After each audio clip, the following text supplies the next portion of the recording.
Anchoring is when you offer a lower price to see how the seller's going to respond to it.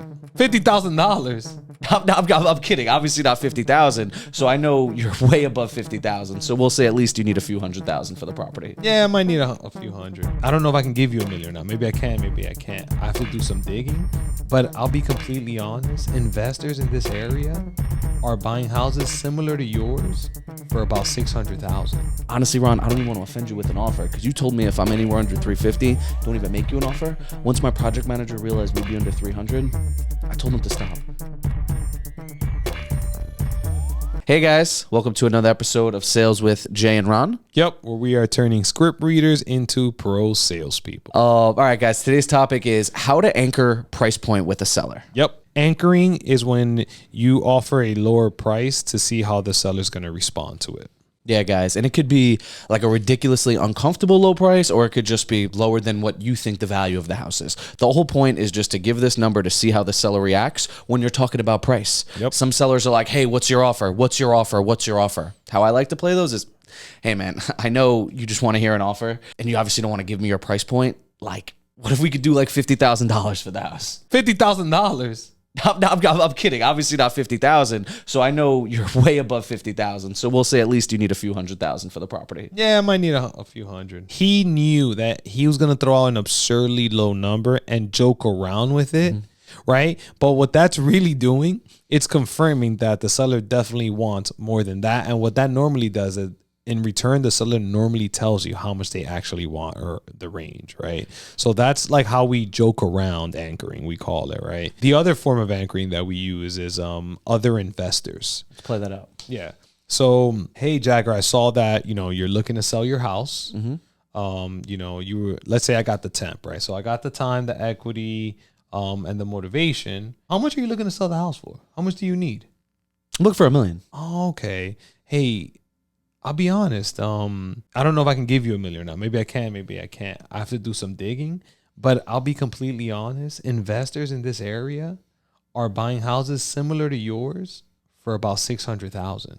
Oh, Ronnie, you're crazy. I'm gonna need way more than six. I'm not gonna lie though. $1 million. I obviously don't need $1 million. Yeah. I could work with like no less than 7. Yeah, and keep in mind, for the record, that 600 is what other investors are paying for houses similar to yours. You told me your house is awesome. Oh yeah, it is. Yeah, so maybe I can pay you that, but I just wanted to give you a range of what more investors, like investors in the area. Oh, okay, I gotcha. But that's not what you're paying.